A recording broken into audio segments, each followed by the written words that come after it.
Lanjutan bab 3. Pribadi yang berpusat pada ibu semacam ini jarang sekali dapat menjalani hidupnya tanpa gangguan yang berat. Jika ibunya memang mencintainya dengan cara yang terlampau protektif atau mungkin sangat menguasai, tetapi tanpa sifat merusak, jika ia menemukan istri yang sama tipe keibuannya, dan jika bakat dan talentanya memungkinkan dirinya untuk menggunakan pesonanya dan dikagumi, atau sebagaimana kadangkala terjadi pada politisi yang sukses. Ia benar-benar menyesuaikan diri dalam arti sosial, tanpa pernah mencapai tingkat kedewasaan yang lebih tinggi. Namun dalam kondisi yang kurang menguntungkan, dan inilah yang lumrah terjadi, kehidupan cintanya, kalau bukan kehidupan sosialnya, akan menjadi kekecewaan yang serius, konflik, serta kegelisahan dan depresi yang seringkali begitu mendalam, muncul ketika kepribadian semacam ini ditinggalkan sendiri.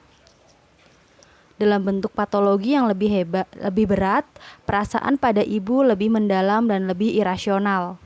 Pada tingkat ini, secara kiasan, keinginannya bukanlah kembali pada dekapan perlindungan ibu atau pada payudara ibu yang memberinya makan, melainkan pada rahim ibu yang serba menerima dan melumat. Jika hakikat kesehatan jiwa adalah keluar dari rahim dan hadir di dunia, hakikat penyakit mental yang berat adalah ditarik oleh rahim dan diisap ke dalamnya, dan itu berarti direnggut dari kehidupan.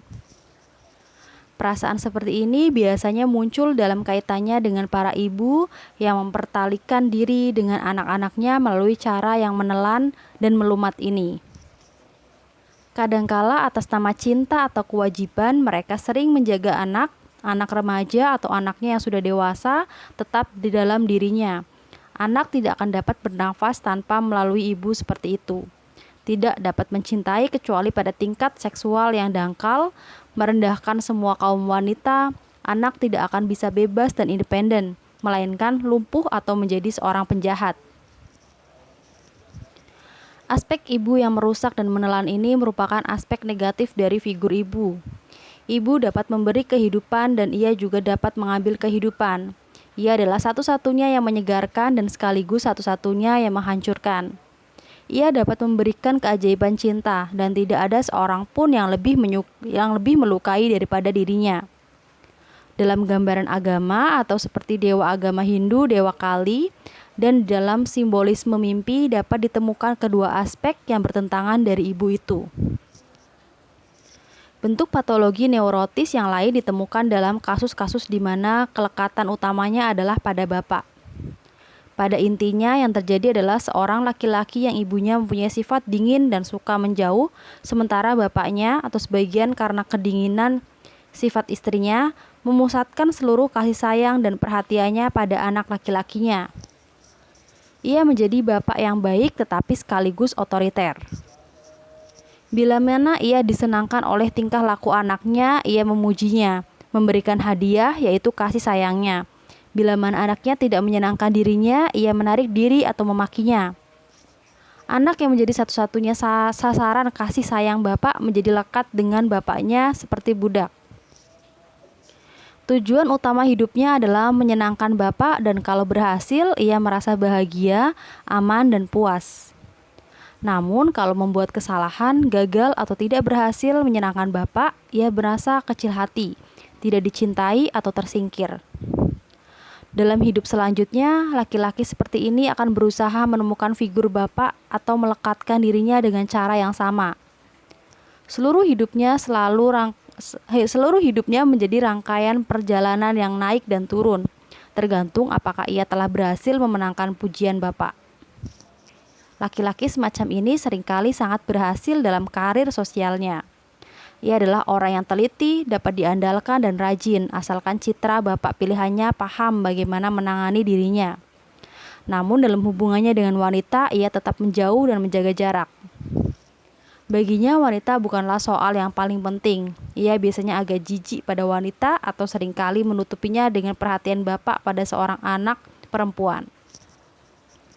Ia mungkin terkesan pada wanita awalnya karena sifat maskulinnya. tetapi semakin kecewa kalau wanita yang dinikahinya ternyata dilahirkan untuk tidak menganggap penting kasih sayang kepada figur bapak yang menonjol dalam hidup suaminya. Demikianlah jika istrinya ternyata tidak mempunyai kelekatan dengan bapaknya dan karenanya bahagia dengan suami yang berhubungan dengannya seperti halnya dengan anak yang tak terduga. Yang lebih rumit adalah gangguan neurotis dalam cinta yang didasarkan pada situasi orang tua yang berbeda, yaitu ketika orang tua tidak saling mencintai, tetapi juga menahan diri untuk cekcok atau menunjukkan tanda-tanda ketidakpuasan secara terbuka. Pada saat yang bersamaan, jarak membuat mereka juga tidak spontan dalam hubungannya dengan anak-anak. Apa yang dialami seorang anak perempuan adalah suasana cara yang benar, tetapi sekaligus tidak pernah memungkinkan hubungan yang dekat dengan bapak maupun ibu, dan karenanya membuat anak perempuan itu bingung dan takut. Ia tidak pernah yakin dengan apa yang dirasakan atau dipikirkan orang tuanya. Selalu ada elemen yang tidak dikenal dan misterius dalam suasana itu. Akibatnya, anak perempuan itu menarik diri ke dalam dunianya sendiri, melamun, menjaga jarak, dan memelihara sikap yang sama dalam hubungan cintanya pada masa selanjutnya. Lebih dari itu, penarikan diri itu berakibat pada perkembangan kegelisahan yang mendalam.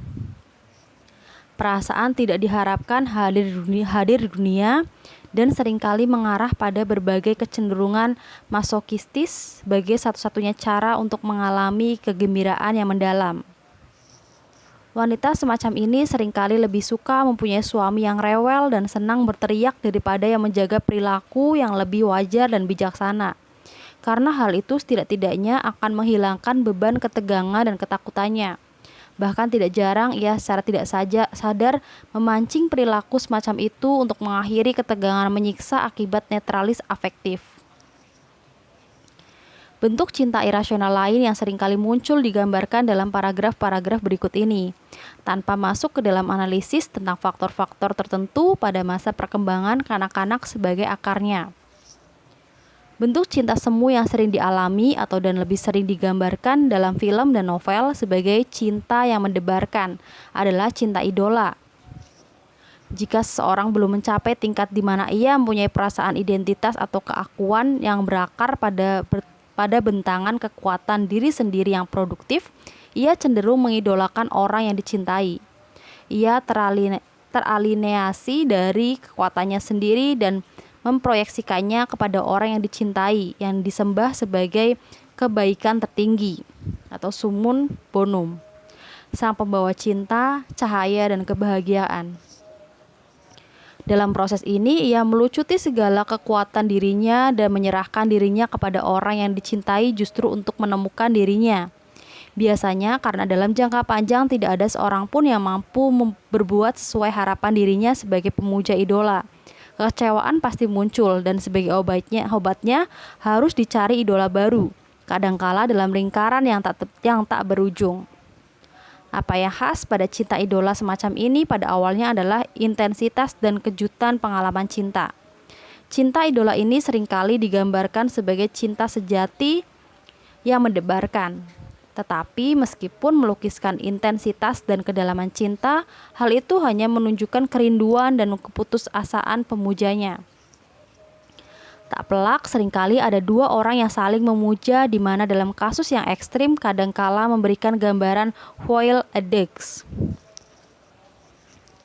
Bentuk lain dari cinta semu adalah apa yang mungkin disebut cinta sentimental atau sentimental love.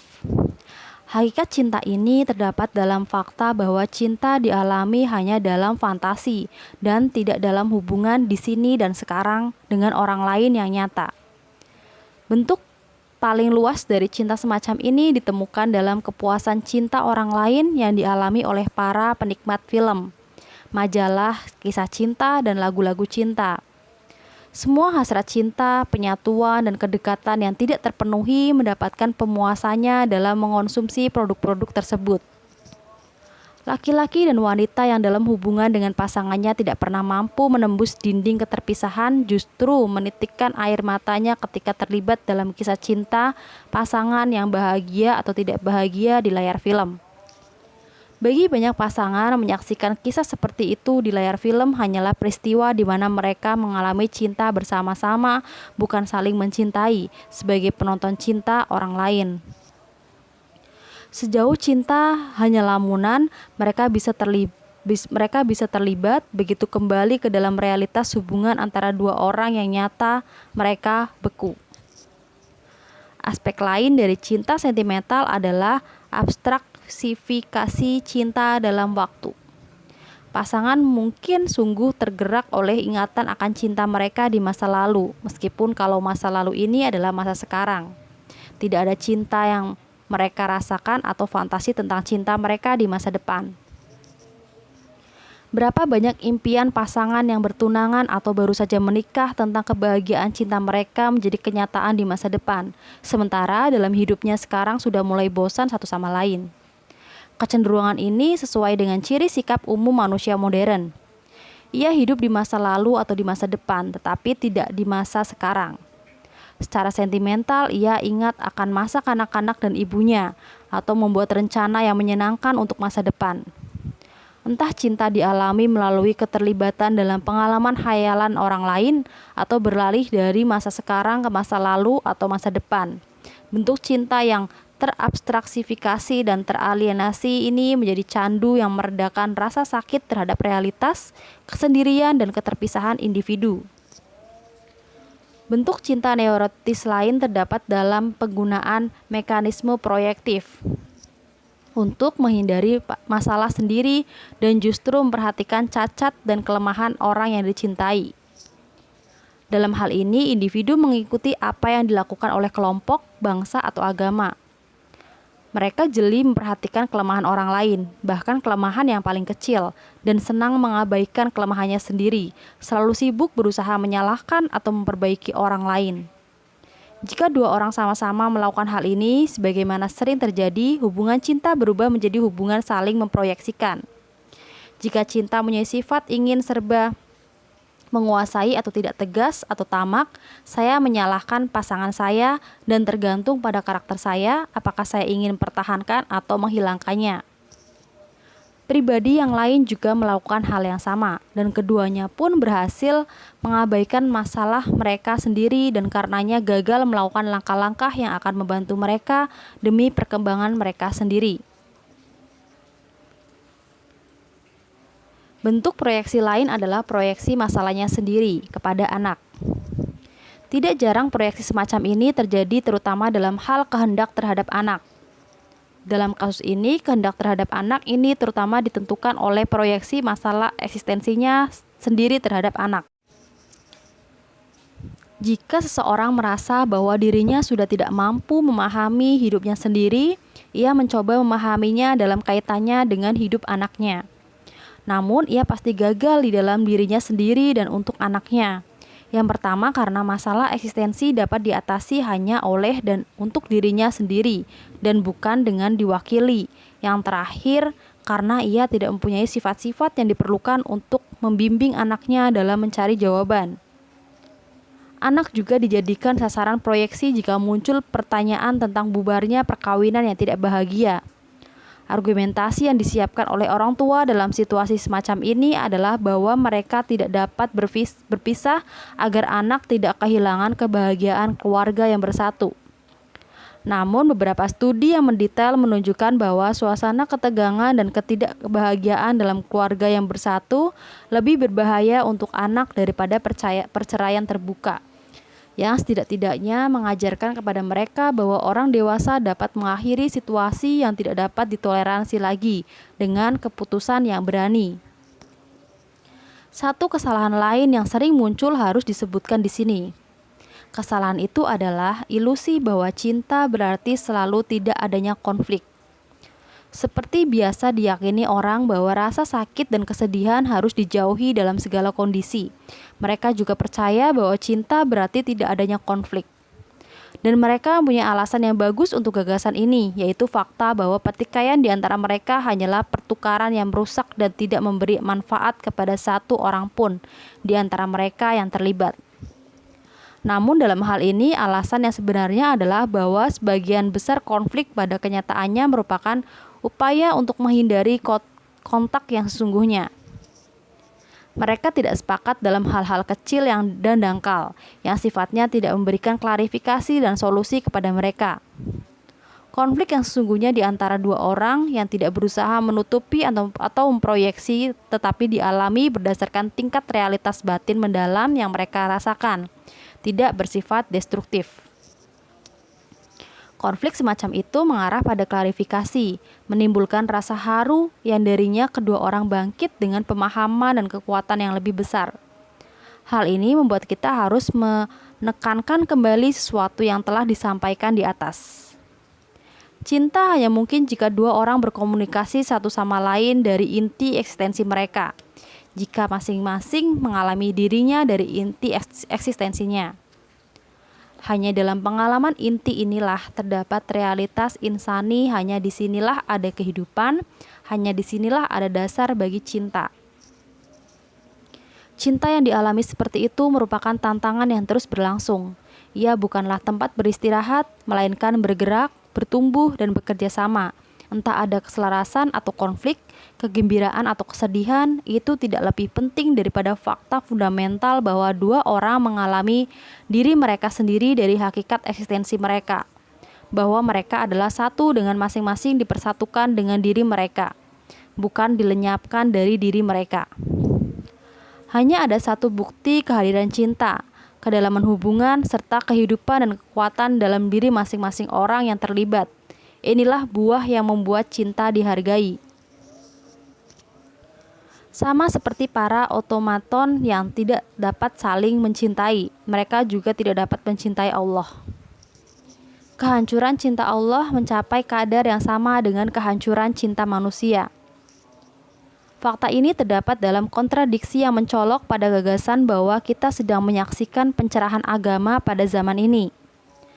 Tidak ada satupun yang dapat menjauh dari kebenaran ini.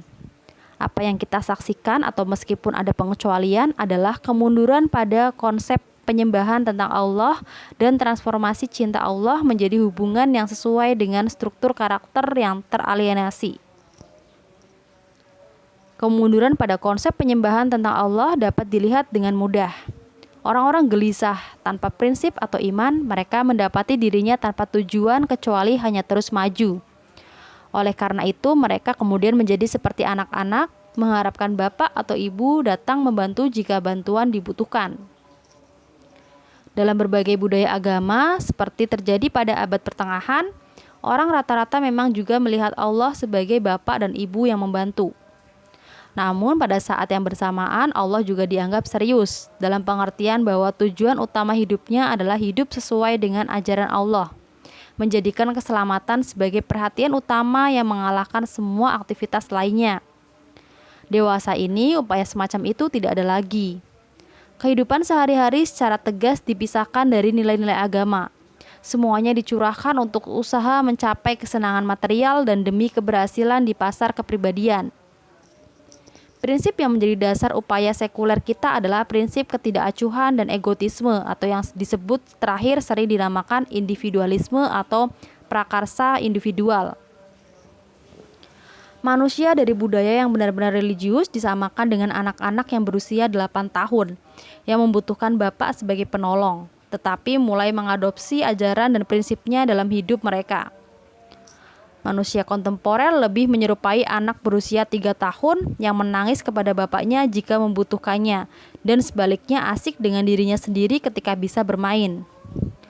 Dalam hal lain, dalam ketergantungan kekanak-kanakan pada gambaran antropomorfis Allah tanpa transformasi hidup menurut ajaran Allah, kita lebih dekat dengan suku primitif penyembah berhala daripada budaya agama abad pertengahan. Dalam hal lain, situasi agama kita menunjukkan ciri-ciri baru dan khas masyarakat kapitalisme barat kontemporer. Saya dapat mengacu pada pernyataan yang telah disampaikan dalam bagian sebelumnya dari buku ini. Manusia modern telah mengubah dirinya menjadi komoditas. Ia menghayati kekuatan hidupnya sebagai investasi yang dengannya ia harus mendapatkan keuntungan tertinggi dengan mempertimbangkan posisi dan situasi dirinya di pasar kepribadian. Ia telah teralienasi dari dirinya, sesamanya, dan alam. Tujuan utamanya adalah keuntungan pertukaran keterampilan, pengetahuan, dan dirinya sendiri. Paket kepribadiannya dengan orang lain yang sama-sama ingin melakukan pertukaran yang adil dan menguntungkan. Hidup tidak mempunyai tujuan kecuali hanya maju, tidak ada prinsip kecuali hanya pertukaran yang adil, tidak ada kepuasan kecuali hanya mengonsumsi. Apa makna konsep Allah dalam kondisi seperti ini? Konsep itu berubah dari makna religius menjadi konsep yang sesuai dengan budaya sukses yang teralienasi. Dalam kebangkitan agama dewasa ini, kepercayaan pada Allah berubah menjadi alat psikologis untuk membuat seseorang menjadi lebih baik dan siap untuk pertarungan kompetitif. Agama bersekutu dengan autosugesti dan psikoterapi untuk membantu manusia dalam aktivitas bisnisnya. Pada 1920-an, orang belum datang kepada Allah dengan tujuan mengembangkan kepribadian. Buku terlaris pada 1938 karya Dale Carnegie, How to Win Friends and Influence People, masih bergerak pada tataran yang sangat sekuler. Apa yang digarap pada buku Carnegie ketika itu juga digarap dalam buku paling laris dewasa ini, The Power of Positive Thinking, karya Reverend N.V. Peale. Dalam buku religius ini bahkan tidak dipertanyakan apakah perhatian terbesar kita pada kesuksesan sesuai dengan semangat agama monoteistis. Sebaliknya, tujuan tertingginya memang tidak perlu diragukan lagi, tetapi kepercayaan kepada Allah dan doa dianjurkan sebagai alat untuk meningkatkan kemampuan seseorang untuk sukses. Sama seperti para psikiater modern yang menganjurkan kebahagiaan pegawai agar lebih menarik bagi para pelanggan, beberapa pendeta menganjurkan cinta Allah agar lebih sukses. Jadikan Allah sebagai pasangan Anda, lebih berarti menjadikan Allah sebagai pasangan dalam bisnis daripada menyatu dengannya dalam cinta, keadilan, dan kebenaran. Sama seperti cinta sesama yang telah digantikan oleh kejujuran impersonal atau impersonal fairness, Allah telah diubah menjadi direktur utama PT Jagat Raya yang non jauh di sana. Anda tahu ia ada di sana, ia memerintah, atau meskipun Jagat Raya mungkin tetap berjalan tanpa dirinya juga. Anda tidak pernah melihatnya, tetapi Anda mengakui kepemimpinannya, sementara Anda mengerjakan tugas Anda. Bab 4. Praktik cinta. Setelah membahas aspek teoretis seni mencintai, sekarang kita dihadapkan pada masalah yang jauh lebih sulit, yaitu praktik seni mencintai. Apakah ada yang dapat dipelajari berkaitan dengan praktek sebuah seni, kecuali mempraktekannya? Kesulitan masalah ini semakin bertambah dengan adanya fakta bahwa dewasa ini sebagian besar orang, termasuk kebanyakan pembaca buku ini, berharap agar diberikan resep bagaimana melakukannya sendiri, dan berarti diajari bagaimana mencintai. Saya takut bahwa siapapun yang mendekati bab terakhir ini dengan semangat seperti itu akan terkubur dalam kekecewaan. Mencintai adalah pengalaman pribadi yang hanya dapat dirasakan semua orang oleh dan untuk dirinya sendiri. Sesungguhnya hampir tidak ada seorang pun yang tidak mempunyai pengalaman ini secara elementer, setidak-tidaknya sebagai seorang anak, remaja, atau orang dewasa. Diskusi tentang praktek mencintai yang dapat dilakukan adalah membahas premis seni mencintai, pendekatannya, serta praktik dari premis dan pendekatan itu. Langkah-langkah untuk mencapai tujuan itu dapat dipraktikkan hanya oleh orang itu sendiri, dan diskusi berakhir sebelum langkah yang menentukan diambil. Namun saya percaya bahwa diskusi tentang pendekatannya mungkin dapat membantu penguasaan atas seni tersebut, setidak-tidaknya bagi mereka yang telah membebaskan dirinya dari harapan untuk mendapatkan resep. Praktek seni apapun mempunyai syarat-syarat umum tertentu, terlepas dari apakah kita membahas seni pertukangan, pengobatan, atau seni mencintai. Pertama-tama, praktek seni menuntut kedisiplinan. Saya tidak akan pernah berhasil dengan segala sesuatu hal kalau tidak melakukannya dengan disiplin. Apapun yang saya lakukan hanya jika suasana hati saya sedang baik, mungkin adalah hobi yang baik dan menghibur. Namun saya tidak akan pernah menjadi ahli dalam seni itu. Namun masalahnya bukan saja kedisiplinan dalam praktek seni tertentu, atau katakanlah berlatih setiap hari dalam sekian jam, tetapi juga kedisiplinan dalam seluruh kehidupan seseorang. Orang mungkin berpikir bahwa bagi manusia modern tidak ada yang lebih mudah untuk dipelajari daripada kedisiplinan. Apakah ia tidak menghabiskan 8 jam per hari dengan cara yang paling disiplin di tempat kerjanya yang dirutinkan secara ketat? Namun pada kenyataannya manusia modern mempunyai kedisiplinan diri yang sangat kecil di luar wilayah kerja. Ketika tidak bekerja, ia ingin bermalas-malasan atau menggunakan kata yang lebih enak didengar, relax. Keinginan untuk bermalas-malasan sebagian besar merupakan reaksi atas rutinisasi hidup, karena manusia dipaksa menghabiskan tenaganya selama 8 jam per hari untuk sesuatu yang bukan tujuannya, bukan dengan caranya, tetapi telah ditentukan baginya oleh ritme kerja. Ia memberontak dan pemberontakannya mengambil bentuk pemanjaan diri yang kekanak-kanakan. Selain itu, dalam perlawanan terhadap otoritarianisme, ia mencurigai segala bentuk kedisiplinan yang dipaksakan oleh otoritas irasional, serta pada kedisiplinan rasional yang ditentukan oleh dirinya sendiri. Namun, tanpa kedisiplinan, hidup akan berantakan, kacau, dan tidak mempunyai konsentrasi. Bahwa konsentrasi merupakan syarat penting untuk menguasai seni tidak perlu dibuktikan lagi. Siapapun yang berusaha mempelajari seni mengetahui hal ini. Namun meskipun lebih penting daripada kedisiplinan diri, konsentrasi adalah sesuatu yang langka dalam budaya kita. Sebaliknya, budaya kita mengarah pada cara hidup yang tidak terkonsentrasi dan membingungkan. Nyaris sulit dicari bandingannya di tempat lain. Anda melakukan banyak hal sekaligus. Anda membaca, mendengarkan radio, berbicara, merokok, makan, dan minum. Anda adalah konsumen dengan mulut terbuka, teramat ingin dan siap menelan segalanya, gambar, minuman keras, dan pengetahuan. Tidak adanya konsentrasi ini jelas terlihat dalam kesulitan kita untuk menyendiri dengan diri kita sendiri. Hanya duduk tanpa bicara, merokok, membaca, atau minum mustahil bagi kebanyakan orang. Mereka gelisah dan resah, serta harus melakukan sesuatu dengan mulut atau tangan mereka. Merokok adalah salah satu gejala dari tidak adanya konsentrasi. Aktivitas ini menggunakan tangan, mulut, mata, dan hidung. Faktor yang ketiga adalah kesabaran. Lagi-lagi, siapapun yang berusaha menguasai seni tahu bahwa kesabaran sangat penting jika Anda ingin mencapai sesuatu. Jika ingin mendapatkan hasil dengan cepat, seorang tidak pernah mempelajari seni. Namun bagi manusia modern, kesabaran sama sulitnya dengan mempraktekkan kedisiplinan dan konsentrasi. Seluruh sistem industri kita membantu persis kebalikannya, kecepatannya. Semua mesin kita dirancang demi kecepatan. Mobil dan pesawat terbang membawa kita dengan cepat ke tujuan kita. Dan semakin cepat, semakin baik. Mesin yang dapat menghasilkan kuantitas yang sama dalam waktu yang lebih cepat berarti 2 kali lebih baik daripada mesin yang lebih tua dan lebih lambat. Tentu ada alasan ekonomis yang penting untuk soal ini. Namun, sebagaimana pada begitu banyak aspek lain, nilai-nilai manusia semakin ditentukan oleh nilai-nilai ekonomi. Apa yang baik untuk mesin pasti baik juga untuk manusia. Demikian logikanya. Manusia modern berpikir dirinya telah kehilangan sesuatu waktu ketika tidak melakukan banyak hal dengan cepat. Tetapi ia tidak tahu apa yang harus dilakukan dengan waktu yang ia dapatkan kecuali menghabiskannya. Akhirnya, syarat untuk mempelajari seni apapun adalah perhatian penuh pada penguasaan seni.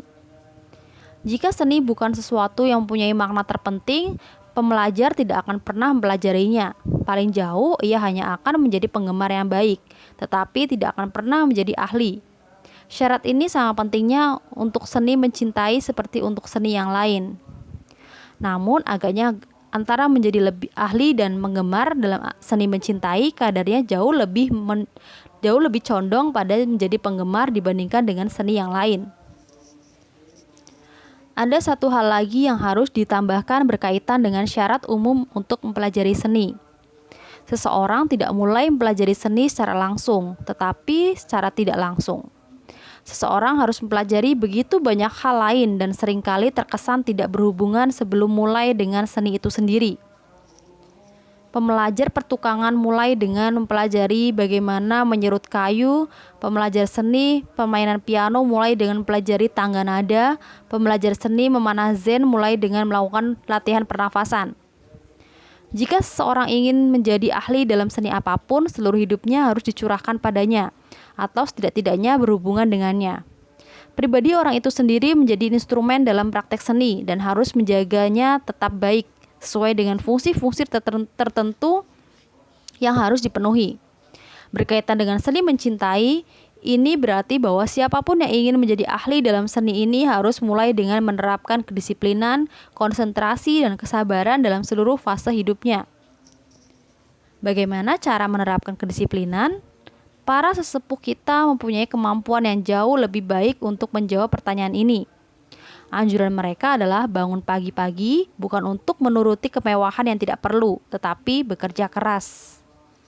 Kedisiplinan semacam ini jelas mempunyai banyak kelemahan. Hal ini terlalu kaku dan otoriter, terpusat pada kebajikan tentang kesederhanaan dan penghematan, dan dalam banyak hal memusuhi kehidupan. Namun dalam reaksi terhadap kedisiplinan semacam ini ada kecenderungan untuk curiga pada kedisiplinan apapun dan menimbulkan kemanjaan untuk tidak disiplin dan bermalas-malasan dalam kehidupan seseorang sebagai pengimbang atas cara hidup rutin yang ditentukan selama 8 jam kerja. Bangun tidur pada jam yang teratur, menyediakan sejumlah waktu yang teratur dalam satu hari untuk aktivitas-aktivitas seperti meditasi, membaca, mendengarkan musik, berjalan-jalan, bukan untuk menuruti, sekurang-kurangnya tidak melampaui batas minimum. Aktivitas-aktivitas eskapis seperti kisah dan film misteri, bukan untuk makan atau minum berlebihan, adalah beberapa aturan yang jelas dan bersifat elementer. Namun pada dasarnya kedisiplinan tidak dijalankan seperti aturan yang ditentukan pada diri seorang dari luar, melainkan menjadi wujud kehendak sendiri. Kedisiplinan dirasakan sebagai sesuatu yang menyenangkan, dan lambat laun terbiasa dengan perilaku semacam ini, yang pada akhirnya akan dirasa ada yang kurang jika tidak dilakukan lagi. Inilah salah satu aspek yang tidak menguntungkan dari konsep kita di Barat tentang kedisiplinan, atau seperti halnya semua kebajikan, bahwa praktiknya dianggap agak menyakitkan, dan justru karena menyakitkan, konsep itu bisa diterima sebagai sesuatu yang baik. Sudah sejak lama, Timur telah mengakui bahwa karena kedisiplinan itu baik untuk manusia, untuk tubuh dan jiwanya, pasti juga cocok untuk diterapkan, meskipun pada awalnya beberapa perlawanan harus diatasi. Konsentrasi jelas lebih sulit untuk dipraktekkan dalam budaya kita, karena segala hal tampak bertentangan dengan kemampuan untuk berkonsentrasi. Langkah paling penting untuk belajar berkonsentrasi adalah belajar untuk menyendiri dengan diri sendiri tanpa membaca, mendengarkan radio, merokok, atau minum. Memang, mampu berkonsentrasi berarti mampu menyendiri dengan diri sendiri, dan persis kemampuan inilah yang menjadi syarat bagi kemampuan untuk mencintai. Jika saya lekat dengan orang lain karena saya tidak bisa mandiri, orang lain itu mungkin adalah penyelamat hidup, tetapi hubungan itu bukanlah hubungan cinta. Paradoksnya adalah bahwa kemampuan untuk menyendiri merupakan syarat bagi kemampuan untuk mencintai. Siapapun yang berusaha menyendiri dengan dirinya sendiri akan merasakan betapa sulitnya hal itu. Ia akan mulai merasa tidak tenang, resah, atau bahkan merasa sangat gelisah. Ia akan cenderung merasionalisasikan keengganannya untuk menjalankan praktik ini dengan berpikir bahwa hal itu tidak ada artinya, tolol, hanya menghabiskan waktu, dan sebagainya. Ia juga akan mengamati bahwa segala bentuk pemikiran masuk ke dalam pikirannya dan akan mengambilnya. Ia akan merasakan dirinya lebih berpikir tentang rencananya kemudian pada hari itu, atau tentang beberapa kesulitan dalam pekerjaan yang harus diatasi, atau pergi kemana pada petang hari, atau tentang banyak hal yang akan mengisi pikirannya, daripada bersedia mengosongkan pikirannya sendiri. Akan sungguh membantu jika melakukan sedikit latihan yang sangat sederhana, misalnya seperti duduk dengan posisi rileks atau tidak membungkuk atau kaku, menutup mata dan mencoba melihat layar putih di depan mata, serta berusaha mengalihkan semua gambaran dan pemikiran yang mengganggu. Kemudian mencoba mengikuti gerak nafas, bukan untuk memikirkannya atau memaksakannya, melainkan hanya mengikutinya dan merasakannya. Lebih dari itu, mencoba merasakan saya, diri saya, pusat dari segala kekuatan saya, sebagai pencipta dunia saya.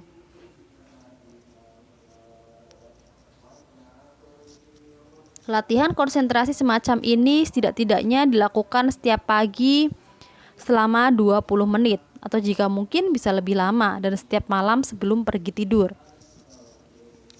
Di samping latihan semacam itu, seseorang harus belajar berkonsentrasi dalam segala hal yang ia lakukan. Dalam mendengarkan musik, membaca buku, berbicara dengan orang lain, atau melihat pemandangan. Apa yang dilakukan saat itu adalah satu-satunya aktivitas penting yang mendapatkan perhatian penuh. Jika seseorang berkonsentrasi, sekecil apapun hal yang dilakukan mempunyai arti penting. Bahwa sesuatu itu penting atau tidak penting mengandaikan suatu dimensi realitas yang baru.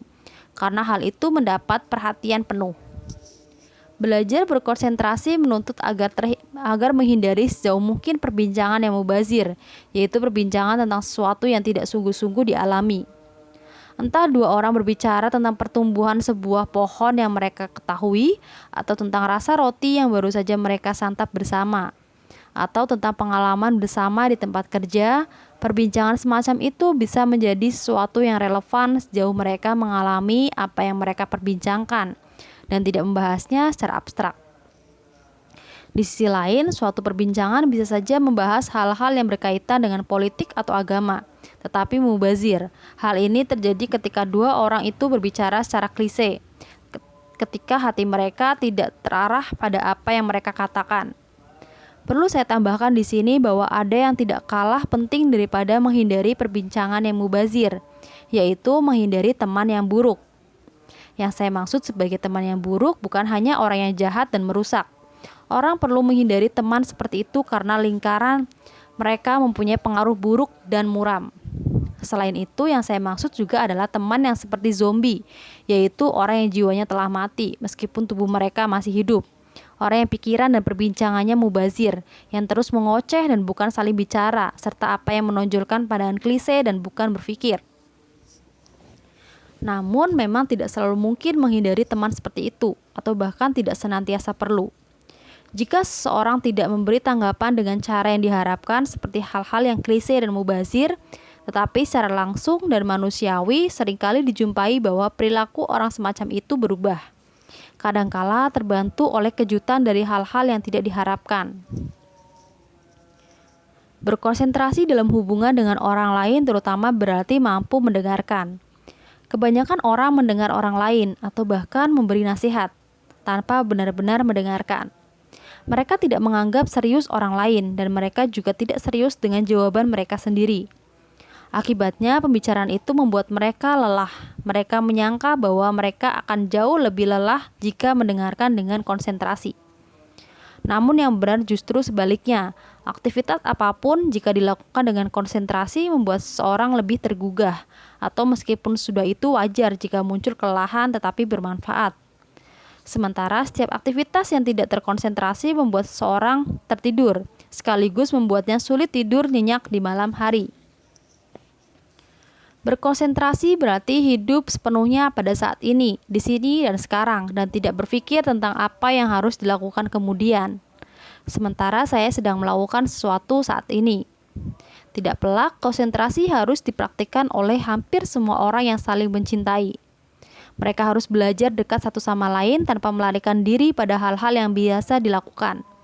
Saat-saat awal mempraktikkan konsentrasi akan terasa sulit. Kesannya seolah-olah seseorang tidak akan pernah dapat mencapai tujuannya. Tidak perlu dikatakan lagi bahwa hal ini menunjukkan pentingnya kesabaran. Jika seseorang tidak tahu bahwa segala hal mempunyai waktunya sendiri dan ingin memaksakan banyak hal, ia memang tidak akan pernah berhasil dan berkonsentrasi atau dalam seni mencintai. Untuk memahami apa arti kesabaran, seseorang hanya cukup melihat seorang anak yang sedang belajar berjalan. Ia jatuh lagi dan jatuh, tetapi tetap berusaha dan memperbaikinya sampai suatu hari ia dapat berjalan tanpa jatuh lagi.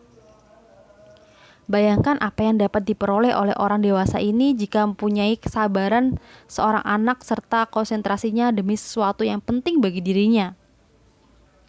Orang tidak dapat belajar berkonsentrasi tanpa peka terhadap diri sendiri. Apa artinya?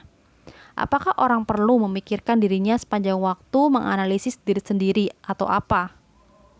Jika kita ingin membicarakan kepekaan seperti pada mesin, memang akan sedikit sulit menjelaskan apa artinya. Misalnya, siapapun yang mengendarai peka terhadap mobil. Bahkan suara aneh sekecil apapun tidak diperhatikan, begitu pula setiap perubahan kecil pada tarikan mesinnya. Pengendara pun peka terhadap segala perubahan di permukaan jalan serta terhadap gerakan mobil di depan dan di belakangnya. Namun ia tidak berpikir tentang semua faktor ini. Pikirannya berada dalam keadaan waspada yang rileks, terbuka terhadap segala perubahan yang relevan pada situasi yang menjadi konsentrasinya, yaitu mengendarai mobil dengan aman. Jika kita mengamati situasi peka terhadap orang lain, kita menemukan contoh yang paling jelas pada kepekaan dan sikap tanggap seorang ibu terhadap bayinya. Ia memperhatikan setiap perubahan pada tubuh bayi, kebutuhan dan kegelisahannya sebelum semuanya terlihat jelas. Ia terbangun karena tangisan anaknya, di mana suara lain yang lebih keras tidak akan membangunkannya. Ini berarti ia peka terhadap manifestasi hidup anaknya. Ia tidak gelisah atau khawatir, tetapi berada dalam keadaan keseimbangan yang waspada, mau menerima komunikasi yang berarti dari anaknya. Dengan cara yang sama, orang juga peka terhadap dirinya sendiri. Sebagai contoh, orang sadar akan merasa lelah atau depresi, tetapi tidak menyerah padanya dan tidak menambahnya dengan pikiran tertekan yang memang selalu ada. Orang bertanya kepada dirinya sendiri, apa yang telah terjadi? Mengapa saya tertekan? Jika diperhatikan, hal yang sama juga terjadi ketika seseorang sedang jengkel atau marah, atau cenderung melamun, atau aktivitas pelarian yang lain. Dalam setiap contoh ini, yang penting adalah sadar akan semuanya itu dan tidak merasionalisasikannya dengan 1001 macam cara. Lebih dari itu, terbuka pada suatu hati kita sendiri yang akan mengatakan kepada kita seringkali dengan cukup tiba-tiba mengapa kita gelisah, tertekan, atau jengkel. Rata-rata orang mempunyai kepekaan terhadap proses tubuhnya. Itu memperhatikan setiap perubahan atau bahkan sejumlah luka kecil. Kepekaan tubuh semacam ini relatif mudah dirasakan karena sebagian besar orang mempunyai gambaran tentang bagaimana rasanya sehat. Kepekaan yang sama terhadap proses mental jauh lebih sulit, karena kebanyakan orang tidak pernah mengetahui orang yang berfungsi secara optimal. Mereka menjadikan kerja fungsi psikis orang tua dan sanak keluarga atau kelompok sosialnya di mana mereka lahir sebagai normanya, serta jauhnya tidak berbeda dari semua itu. Mereka merasa normal dan tidak mempunyai keinginan untuk meneliti lebih jauh.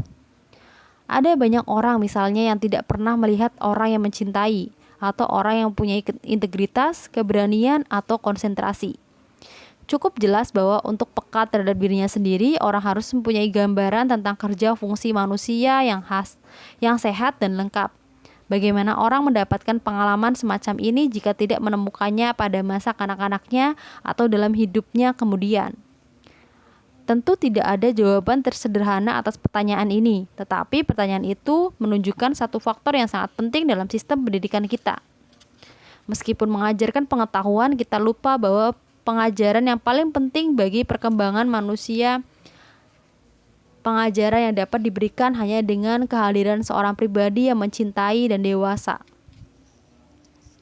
Pada zaman budaya kita sebelumnya atau di Cina dan India, orang yang paling dihargai adalah orang yang mempunyai kualitas spiritual yang menonjol. Bahkan guru tidak semata-mata atau pertama-tama merupakan sumber informasi, tetapi berfungsi menyampaikan sikap-sikap tertentu.